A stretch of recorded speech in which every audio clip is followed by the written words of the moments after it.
Petani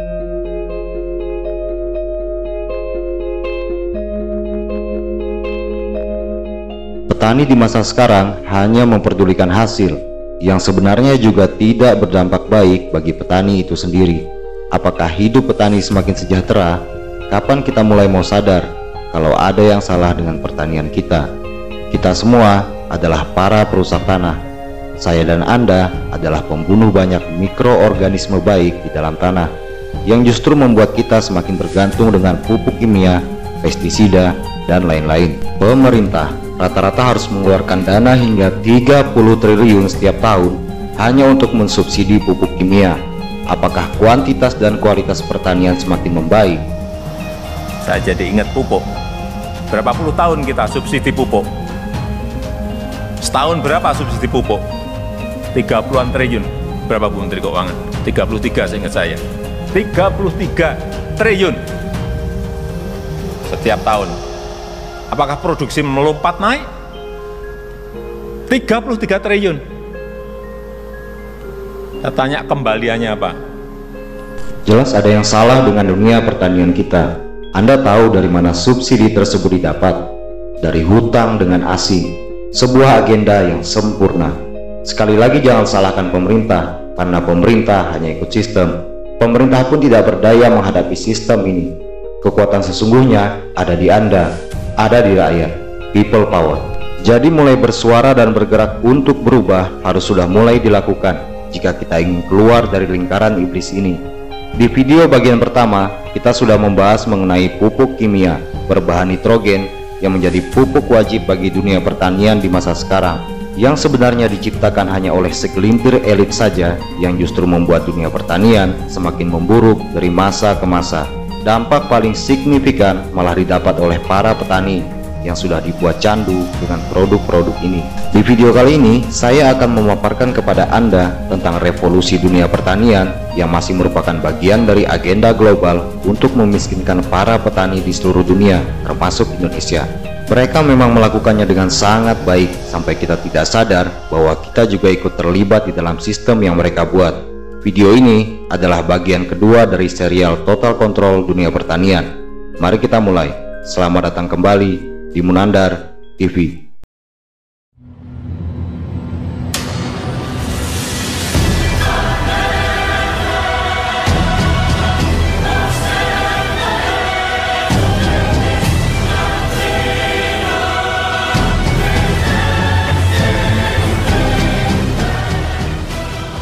Semua orang mungkin sepakat bahwa pertanian di masa sekarang adalah pertanian yang sudah sangat modern.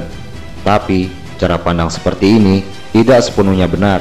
Pertanian di masa sekarang memang maju dari segi teknologi atau alat-alat pertanian yang digunakan. Tapi dari sisi ilmu pengetahuan, pertanian di masa sekarang masih sangat kuno. Pengetahuan tentang bertani di masa sekarang diadaptasi dari cara bertani bangsa Sumeria atau Mesopotamia 6.000 tahun yang lalu. Peradaban kuno yang terletak di sekitar sungai Efrat dan Tigris, yang di masa sekarang kita kenal sebagai negara Irak. Mereka lah yang mengenalkan cara bertani seperti yang kita terapkan di zaman ini, seperti sistem irigasi, penggunaan pestisida, pengolahan tanah, pemupukan, dan sebagainya. Mereka pula yang menciptakan sistem ekonomi, pemerintahan, perdagangan seperti yang dianut di era modern ini. Bangsa Sumeria menggunakan serbuk dari batu sulfur dioksida untuk mengendalikan hama penyakit pada tanaman mereka, yang tentu sangat berbahaya bagi petani itu sendiri dan juga hasil pertaniannya. Hal inilah yang kemudian diadaptasi sebagai pestisida. Mereka juga menggunakan batu fosfor dan batu kapur sebagai penambah unsur hara bagi tanaman mereka. Kemudian di era sekarang diadaptasi sebagai pupuk kimia. Model pertanian seperti ini terus diwariskan secara turun-temurun di berbagai peradaban manusia di masa selanjutnya, seperti era Mesir kuno, Yunani kuno, Romawi kuno, hingga peradaban modern di abad ke-18. Seiring dengan berkembangnya ilmu pengetahuan di abad ke-19, model pertanian mulai memasuki era modern. Di masa ini, pertanian sudah mulai dikaitkan dengan ilmu pengetahuan, dan manusia mulai menyadari bahwa tanaman atau tumbuhan adalah suatu kehidupan yang independen. Begitu pula dengan tanah.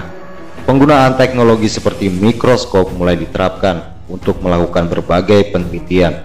Di masa ini, juga didapati persamaan umum dari fotosintesis, walaupun belum begitu sempurna, dan juga pemahaman tentang mikroorganisme tanah sebagai pengatur kehidupan tanaman. Ini adalah era terbaik dunia pertanian, di mana manusia mulai sadar bahwa untuk menaikkan kualitas dan kuantitas pertanian adalah dengan menciptakan ekosistem yang baik bagi tanaman dan juga tanah. Di era ini juga ditemukannya teori mata rantai pertanian, yang dimana menyatakan bahwa seluruh serangga dan mikroorganisme merupakan satu kesatuan yang padu, saling membutuhkan satu sama lain. Dengan meningkatkan mikroorganisme di dalam tanah, maka otomatis juga akan meningkatkan produksi tanaman dan juga memberikan tanaman kekebalan dari berbagai serangan hama dan penyakit. Di masa ini juga ditemukannya teknologi fermentasi sisa-sisa tumbuhan menjadi pupuk organik, penggunaan arang charcoal sebagai pembenah tanah, dan juga biopestisida sebagai pengendali hama dan penyakit pada tanaman. Ilmu pengetahuan tentang pertanian ini diterapkan hampir di semua negara-negara Eropa tanpa terkecuali, termasuk oleh negara-negara penjajah seperti Inggris, Spanyol, Portugal, Prancis, dan Belanda, yang kemudian juga diimplementasikan di negara-negara jajahan mereka, termasuk Indonesia yang kala itu masih bernama Hindia Belanda karena merupakan bagian dari kolonialisme Belanda. Bangsa-bangsa terjajah yang sebelumnya bertani dengan cara berpindah-pindah atau nomaden, kemudian menerapkan pola pertanian di satu tempat secara berkesinambungan. Walaupun praktik pertanian ini juga dibungkus dengan tema tanam paksa dan lain-lain. Di balik semua itu, masa pertanian ini adalah era pertanian terbaik sepanjang masa, di mana terbukti dapat meningkatkan produksi dan kesuburan tanah secara konsisten dalam jangka panjang. Metode pertanian seperti inilah yang diterapkan di Israel dan Australia di masa sekarang, di mana dengan bantuan perkembangan teknologi, mereka bahkan bisa merubah gurun pasir gersang sekalipun menjadi areal pertanian yang sangat subur. Istilah ini populer dengan sebutan Natural Intelligence Farming.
Kembali ke sejarah pertanian di Eropa, budidaya pertanian secara organik nyatanya mampu meningkatkan produktivitas pertanian di Eropa selama hampir 1 abad.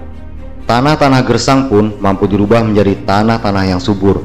Tapi semua berubah saat meletusnya Perang Dunia Pertama di tahun 1914. Lahan-lahan pertanian di Eropa mulai berubah total menjadi medan pertempuran. Ditambah lagi dengan penggunaan senjata kimia yang semakin merusak, karena bukan hanya untuk menghabisi lawan perang, tapi juga menjadi senjata mematikan bagi ekosistem pertanian yang sudah susah payah dibentuk selama hampir 1 abad. Selama Perang Dunia Pertama, pertanian di Eropa mengalami kehancuran yang sangat parah. Hanya negara-negara yang memiliki koloni jajahan saja yang masih mampu menyuplai pangan untuk penduduknya. Rusaknya kehidupan mikroorganisme di dalam tanah maupun ekosistem serangga merupakan satu hal yang sangat sulit untuk dipulihkan akibat penggunaan senjata kimia selama perang berlangsung. Di sisi lain, selama Perang Dunia Pertama, sebuah skenario baru disiapkan untuk mengantisipasi masalah pertanian pasca perang. Seorang ahli senjata kimia asal Jerman bernama Fritz Haber, yang juga menjadi orang di balik layar dari senjata kimia yang digunakan Jerman selama Perang Dunia Pertama, kemudian menciptakan sebuah alat yang menjadi cikal bakal industri pupuk kimia di era modern, yang kita kenal sebagai Haber-Bosch Process. Carl Bosch adalah pendana sekaligus pembuat fasilitas bagi penemuan Fritz Haber ini, yang dimana Carl Bosch ini juga merupakan salah satu agen yang menjadi bagian dari Rockefeller Connection, Teknologi yang diciptakan Haber ini secara sederhana dapat didefinisikan seperti ini. Pertama, mengkonversi gas alam atau LPG yang mengandung senyawa propana, butan, dan sebagainya menjadi gas hidrogen. Kemudian, hidrogen yang diproduksi tersebut direaksikan dengan nitrogen yang diambil dari atmosfer bumi. Hasil dari proses ini disebut amonia. Amonia inilah yang kemudian diproses menjadi pupuk sintetis yang kita kenal dengan nama urea.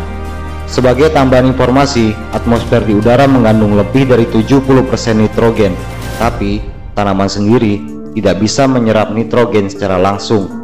Harus ada bantuan dari agen khusus yang sudah lama dengan sengaja dimusnahkan. Kita akan membahas ini dalam bagian khusus di video yang akan datang. Setelah Perang Dunia Pertama berakhir, penerapan pupuk kimia mulai dilakukan, dimulai dari Jerman, disusul negara-negara Eropa lainnya. Bagi Fritz Haber sendiri, hal ini seperti penebusan dosa bagi dirinya, karena dia melihat sendiri bagaimana keganasan dari senjata kimia buatannya yang digunakan selama Perang Dunia Pertama. Walaupun begitu, Haber juga menekankan bahwa penggunaan pupuk sintetis ini tidak boleh digunakan untuk jangka panjang, seperti yang dituliskan dalam jurnal yang dibuatnya di tahun 1918, yang sudah dijelaskan di bagian pertama dari seri video ini. Tapi, bagi Carl Bosch yang berada di bawah bayang-bayang keluarga Rockefeller, hal ini dianggap sebagai potensi bisnis. Oleh Carl Bosch, hasil penemuan Fritz Haber ini kemudian dipatenkan ke salah satu perusahaan bernama BASF di tahun 1930, yang merubah BASF dari yang awalnya hanya memproduksi soda dan pewarna makanan menjadi perusahaan yang memproduksi bahan-bahan pertanian seperti pupuk dan pestisida. Mengetahui hal ini, Fritz Haber merasa sangat frustasi dan kecewa dengan kawan baiknya itu, sehingga di tahun yang sama Haber memutuskan untuk pindah ke kota Basel di Swiss. Haber juga menolak semua royalti atas hak paten alat penemuannya ini. Haber kemudian meninggal di tahun 1934 di apartemennya yang terletak di pinggiran kota Basel. Banyak informasi simpang siur tentang meninggalnya Haber ini, namun salah satu yang paling populer adalah bahwa Haber meninggal dikarenakan bunuh diri setelah meminum racun yang dibuatnya sendiri. Pasca Perang Dunia Kedua di tahun 1950, dunia pertanian kembali mendapat titik terang setelah 3 orang jenius dari Amerika Serikat bernama Melvin Calvin, seorang ahli biologi, James Bassam, seorang ilmuwan, dan Andrew Benson, seorang ahli biologi, berhasil mengungkap proses sempurna dari fotosintesis pada tumbuhan, dan juga bagaimana sebenarnya tumbuhan memproses makanannya sendiri secara independen melalui bantuan jutaan mikroorganisme seperti bakteri, cacing, dan jamur, tanpa perlu banyak intervensi dari manusia. Penemuan ini harusnya mampu menjadi tonggak sejarah baru bagi dunia pertanian dan menghilangkan penggunaan bahan-bahan kimia seperti pestisida dan pupuk sintetis. Tapi dengan sangat luar biasa, penemuan ini bukan dianggap sebagai sesuatu yang spektakuler, karena hal itu hanya dianggap sebagai bagian dari ilmu biologi biasa dan tak lebih. Oleh para elit, penerapannya dianggap kurang praktis dan terlalu rumit. Penemuan ini kemudian kita kenal dengan nama siklus Calvin-Bassam-Benson atau CBB, yang lebih populer dengan sebutan siklus Calvin. Siklus Calvin memang diajarkan di sekolah-sekolah maupun universitas di seluruh dunia dan dimasukkan dalam bagian ilmu biologi, tapi penerapannya dalam dunia pertanian masih sangat minim. Kenapa ini bisa terjadi? Pembahasan ini akan kita lanjutkan di bagian ketiga. Sekian untuk video kali ini, semoga bermanfaat. Silahkan like jika kalian suka. Terima kasih.